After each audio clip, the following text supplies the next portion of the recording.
Hello everyone, welcome to a new video of crispy info.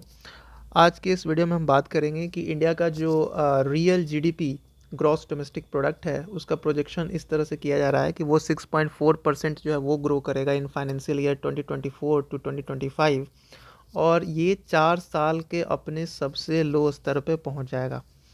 आज की इस video में हम बात करेंगे कुछ की इकोनॉमिक कॉन्सेप्ट, जो भी इकोनॉमिक कॉन्सेप्ट्स होते हैं उसके बारे में मैं डिफ़ाइन करूंगा, जैसे GDP, GVA, real GDP, nominal GDP वगैरह वगैरह। और जो जीडीपी का प्रोजेक्शन है फिजिकल ईयर 2025 के लिए उसके बारे में बात करेंगे। कुछ और भी जो इकोनॉमिक इंडिकेटर्स हैं फिजिकल ईयर 2025 के लिए उसके बारे में बात करेंगे। और क्या क्या चैलेंजेस जो हैं वो यहाँ पे सस्टेन्ड ग्रोथ के लिए रिस्पॉन्सिबल है और इससे किस तरह से जो जीडीपी के फोरकास्ट है उस पर असर पड़ेगा उसको हम देखेंगे। और एक वे फॉरवर्ड के साथ साथ कंक्लूजन के साथ इस वीडियो लेक्चर को ख़त्म करेंगे। So let's start the video. तो जो स्लो डाउन के बारे में हम बात कर रहे हैं तो वो slow down weak industrial growth से यहाँ पे सामने आया है, उसको हम अब बोल सकते हैं। ये जो श्रेय है वो उसी को हम दे सकते हैं। और इन्वेस्टमेंट ग्रोथ जो है वो यहाँ पे काफ़ी कम हुआ है। तो ये NSO, नेशनल स्टैटिस्टिक्स ऑफिस ने ये बताया कि ये स्लो डाउन में भी इस वजह से हो सकता है। एंड जो फोरकास्ट था रिजर्व बैंक ऑफ इंडिया का कि इंडिया का ग्रोथ रेट कितना होना चाहिए वो 6.6% था। तो उससे भी हमने काफ़ी यहाँ पे कम करेंगे। यहाँ पे 6.4% है और गवर्नमेंट का भी एस्टिमेट था कि 6.5 से 7% का जो है ग्रोथ रेट हमें अचीव करना है। तो ये तमाम जितने सारे फोरकास्ट थे उनको यहाँ पे धराशायी करते हुए हमारा जो जीडीपी का वो रेट है, जो रियल जीडीपी का ग्रोथ रेट है वो 6.4% है, जो कि यहाँ पे काफ़ी कम है। अब हम देखेंगे कुछ की इकोनॉमिक कॉन्सेप्ट्स जैसे जीडीपी।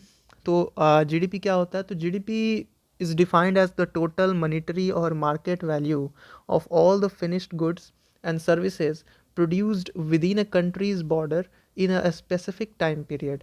तो जितने भी जो मार्केट वैल्यू या मॉनेटरी वैल्यू हैं, जितने सारे गुड्स एंड सर्विसेज, जो भी फिनिश्ड गुड्स एंड सर्विसेज हैं, ठीक है, तो जो भी फिनिश्ड गुड्स एंड सर्विसेज हैं उनका जो मार्केट वैल्यू है वो कंट्री के बॉर्डर के अंदर स्पेसिफिक टाइम पीरियड में कितना है उसी को हम जीडीपी बोलते हैं।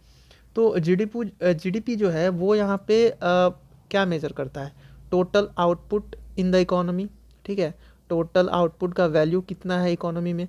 और ये टोटल डिमांड को यहाँ पे ट्रैक करता है और उससे जो है टोटल आउटपुट कितना हुआ इकोनॉमी में वो बताता है। जीडीपी को और अगर हम तोड़ें तो इस तरह से है कि GDP is equal to consumption plus investment plus government और फिर प्लस नेट एक्सपोर्ट। तो इसको हम बारी बारी से देखते हैं। सबसे पहले तो कंजम्पशन। तो कंजम्पशन जो है वो बिगेस्ट इंजन है यहाँ पे जीडीपी का। 56% ऑफ ऑल जीडीपी जो है इसी से आता है, कंजम्पशन जो हम कंज्यूम करते हैं। और जो भी डिमांड होता है प्राइवेट इंडिविजुअल का तो वो यहाँ पे होता है। और इसको हम ये भी बोलते हैं private final consumption expenditure, PFCE।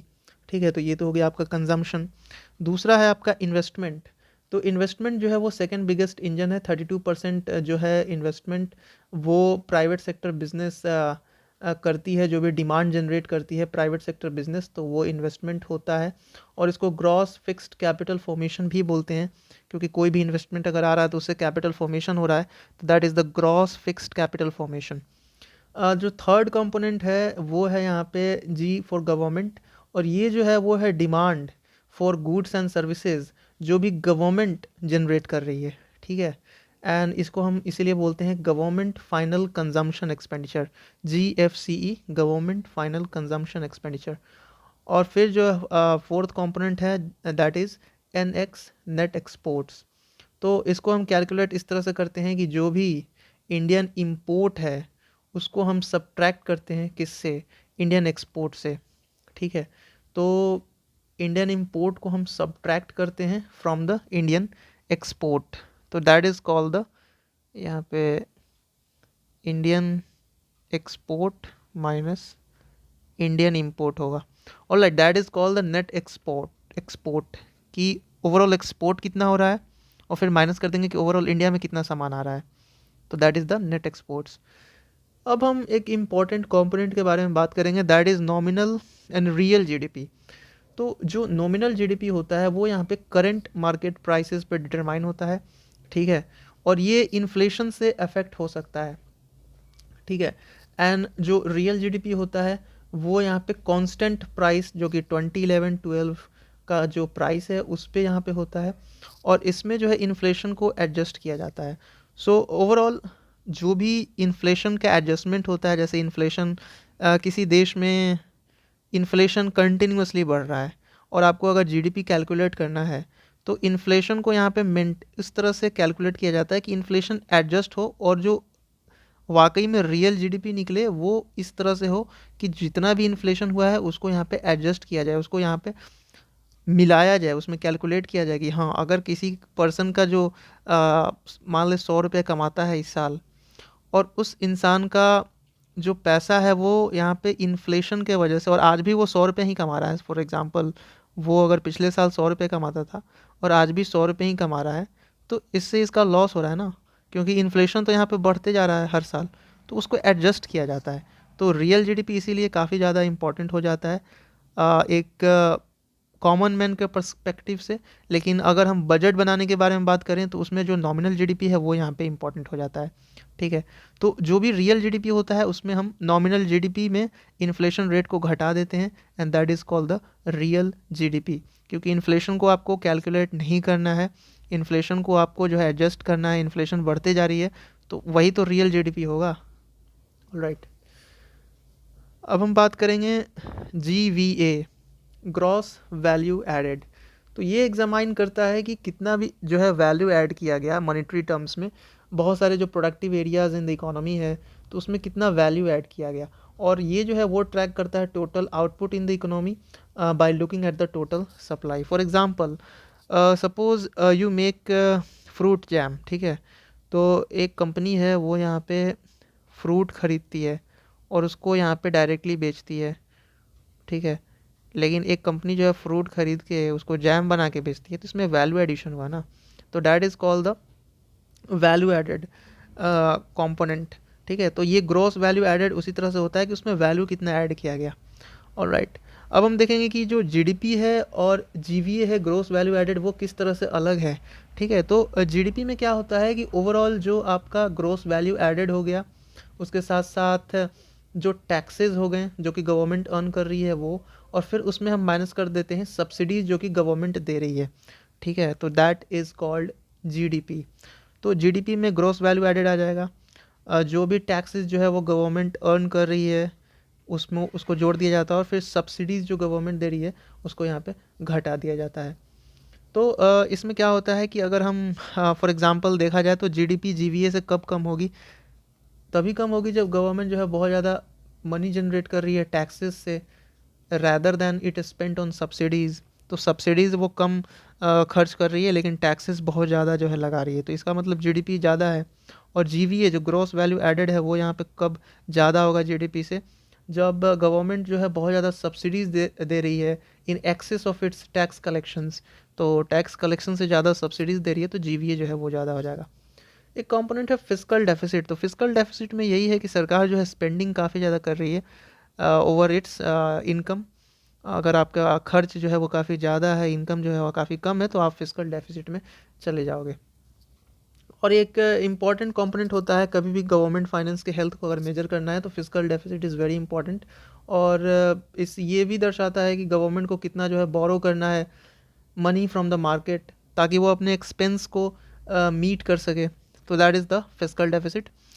आगे हम बात करेंगे growth projections for fiscal year 2025। तो जो हमारा नॉमिनल और रियल जीडीपी है वो एक बार थोड़ा हम देख सकते हैं कि किस तरह से है। तो नॉमिनल जीडीपी जो है वो है एक्सपेक्टेड 324 लाख करोड़ 9.7% ग्रोथ के साथ, ठीक है। और जो रियल जीडीपी है वो है 184.9 लाख करोड़ जो कि 57% ऑफ द नॉमिनल जीडीपी है, ऑल राइट। क्या क्या फैक्टर्स हैं इस स्लगिश ग्रोथ के पीछे, तो हमारा जो साइक्लिकल स्लो डाउन है वो यहाँ पे चल रहा है। तो इंडियन इकोनॉमी जो है वो एक डाउन टर्न जो है वो यहाँ पे देख रही है इन द ग्रोथ मोमेंटम पिछले 3 क्वार्टर से।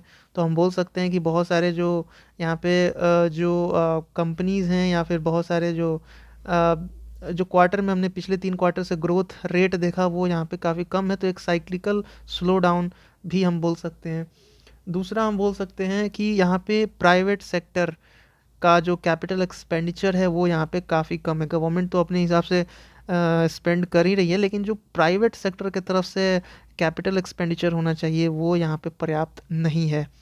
और एक कंपोनेंट हम देख सकते हैं कि monetary and fiscal tightening measures जो हैं वो यहाँ पे हमने देखा है कि रिसेंटली जो इंटरेस्ट रेट है वो यहाँ पे काफ़ी हाई है। अभी किसी को भी अगर लोन लेना है तो ये काफ़ी प्रॉब्लमेटिक सिचुएशन बनी हुई है, and government is also considering to lower down the interest rate, ताकि लोग जो है वो यहाँ पे लोन लें, लोगों का कंजम्पशन बढ़े, क्योंकि कंजम्पशन यहाँ पे काफ़ी ज़्यादा कम हो गया है।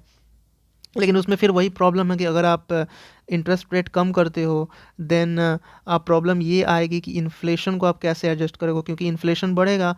अगर आप मनी प्रिंट करोगे, मनी जो है वो यहाँ पे लोगों को दोगे तो डेफिनेटली वो तो कंज्यूम करेंगे, लेकिन कंजम्पशन से जो है कहीं ना कहीं इन्फ्लेशन पे जो है वो यहाँ पे असर पड़ेगा। तो let's see how government is going to manage that inflation along with lowering the tax rate, interest rate. कुछ और इकोनॉमिक इंडिकेटर्स 2025 के लिए हम देख सकते हैं कि जो सेक्टरल परफॉर्मेंस है वो हमारा कैसा हुआ। तो प्राइमरी एंड सेकेंडरी एक्टिविटीज़ के बारे में बात करें तो एग्रीकल्चर का जो ग्रोस वैल्यू एडेड है वो 3.8% अप हुआ है फिजिकल ईयर 2025 में। पिछले साल ये 1.4% था। मैन्युफैक्चरिंग का यहाँ पे डिप हो गया, एग्रीकल्चर तो ठीक ठाक है, मैन्युफैक्चरिंग का डिप हो गया, 5.3% डाउन है। पिछले साल ये 9.9% था। इलेक्ट्रिसिटी, गैस एंड यूटिलिटीज़ के बारे में बात करें तो इसमें भी यहाँ पे कमी आई है, 6.8% है ग्रोथ रेट, नीचे डाउन है। ओवर पिछले साल 7.5% था। कंस्ट्रक्शन में 8.6% है, पिछले साल 9.9% था, इसमें भी कमी है। माइनिंग एंड क्वायरिंग में 2.9% है और पिछले साल 7.1% था, तो ये भी यहाँ पे कम है। सर्विसेज सेक्टर में यहाँ पे ओवरऑल जो एस्टिमेटेड ग्रोथ है वो 7.2% है, उसमें पब्लिक एडमिनिस्ट्रेशन का लगभग 9.1% था। तो जो हम ट्रेड, होटल्स, ट्रांसपोर्ट, उसमें भी यहाँ पे स्लो डाउन हुआ है। सर्विसेज में अगर हम ओवरऑल देखें तो जो भी यहाँ पे ट्रेड है, ठीक है, होटल्स है, ट्रांसपोर्टेशंस है, ये सब कम हुआ है। और अगर हम कंजम्पशन एंड इन्वेस्टमेंट ट्रेंड के बारे में बात करें तो private final consumption expenditure PFCE जो है वो यहाँ पे एक्सपेक्ट कर रहा है कि 7.3% से ग्रो करे। पिछले साल ये 4% था, तो यहाँ पे तो सही है overall private final consumption expenditure में। ग्रॉस फिक्स्ड कैपिटल फॉर्मेशन जो है वो यहाँ पे मॉडरेट हो गया 6.4% पे। पिछले साल ये 9.0% था फिजिकल ईयर 2024 में। Now what are the challenges for sustained growth के बारे में हम बात कर लेते हैं। तो की engines for GDP showing sluggish growth में जो प्राइवेट कंजम्पशन है तो वो काफ़ी स्लो है। जो CAGR रेट है वो है 4.8% 2020 से ही, और इससे जो है ग्रोथ काफ़ी ज़्यादा रुका है। गवर्नमेंट स्पेंडिंग के बारे में बात किया जाए तो जो लिमिटेड फिजिकल एक्सपेंशन हुआ है 2019 से वो भी यहाँ पे रिस्पॉन्सिबल है इसके लिए। जो CAGR ऑफ 3.1% है गवर्नमेंट स्पेंडिंग। और इन्वेस्टमेंट के बारे में बात करें तो स्टैग्नेशन आया है, यहाँ पे कमी आई है in private and public sector capex में। जो भी प्राइवेट एंड पब्लिक सेक्टर का कैपिटल एक्सपेंडिचर है वो 2014 से यहाँ पे काफ़ी कम है, उसका भी CAGR जो है वो 5.3% है। और जो ओवरऑल नेट एक्सपोर्ट के बारे में हम बात करें तो परसिस्टेंट ट्रेड डेफिसिट हुआ है। हमारा जो एक्सपोर्ट है वो यहाँ पे काफ़ी कम है as compare to the import. हालांकि ये नैरो डाउन हुआ है इन फिजिकल 2025 में, but still we are far ahead. Particularly जब हम बात करें इंडिया और चाइना के बीच ट्रेड का तो बहुत ज़्यादा ट्रेड इम्बैलेंस है। हमारा जो इम्पोर्ट है वो काफ़ी ज़्यादा है as compare to the export. कुछ इम्प्लीकेशंस एंड वे फॉरवर्ड के बारे में बात करें तो हम यही बोल सकते हैं कि जो लेटेस्ट GDP डेटा है वो यहाँ पे एक डीसेलरेशन, इकोनॉमिक ग्रोथ में जो है डीसेलरेशन को दर्शा रहा है, वो हाईलाइट कर रहा है, वो दिखा रहा है।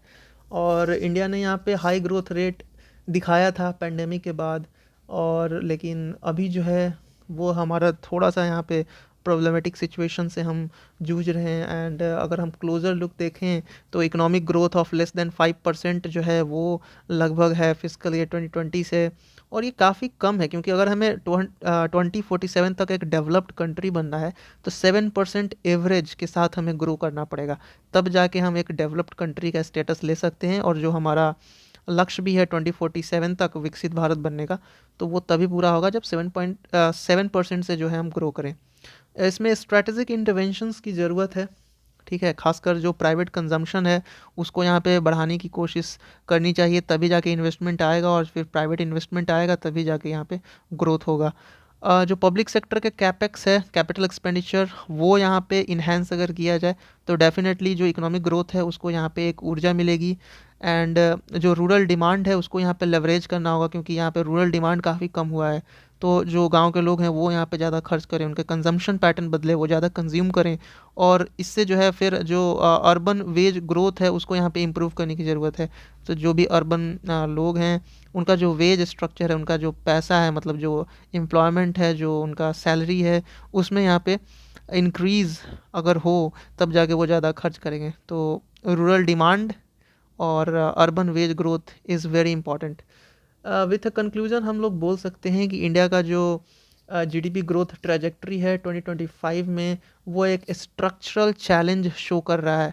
काफ़ी ज़्यादा संरचनात्मक यहाँ पे प्रॉब्लम्स से हम जूझ रहे हैं। गवर्नमेंट स्पेंडिंग तो यहाँ पे जो है वो गवर्नमेंट स्पेंडिंग और जो रूरल डिमांड है वो कुछ सपोर्ट तो हमें देगा, लेकिन एक हॉलिस्टिक अप्रोच जो है वो यहाँ पे रिक्वायर्ड है कि हम कंजम्पशन को एड्रेस करें, हम जो इन्वेस्टमेंट है उसको बढ़ाएं, और जो भी इम्बैलेंस ऑफ ट्रेड है उसको यहाँ पे कम करें, उसको मोर बैलेंस्ड वे में करें। तो ये जो है लॉन्ग टर्म ग्रोथ को तभी ये सस्टेन कर पाएगा। लॉन्ग टर्म ग्रोथ हमारा जो है विकसित भारत बनने का जो लक्ष्य है 2047 में, वो यहाँ पे तभी होगा जब एक हम लॉन्ग टर्म अप्रोच के साथ चलें। So I hope you guys liked this video. Please subscribe the channel for more videos. Thanks for watching.